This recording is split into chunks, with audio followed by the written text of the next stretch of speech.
When you fly this sort of thing, I would imagine people would make a few phone calls to the police and everything saying, hey, there's a UFO up there.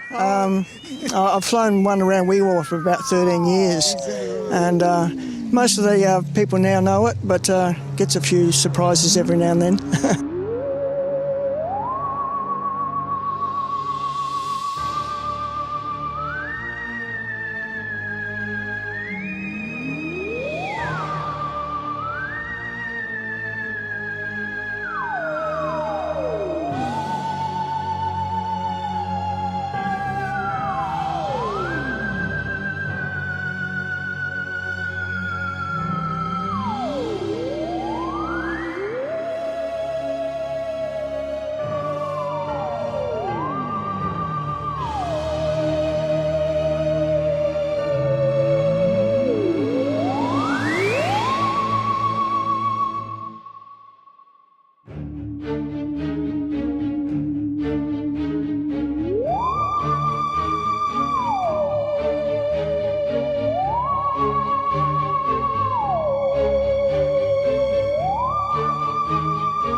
Useless.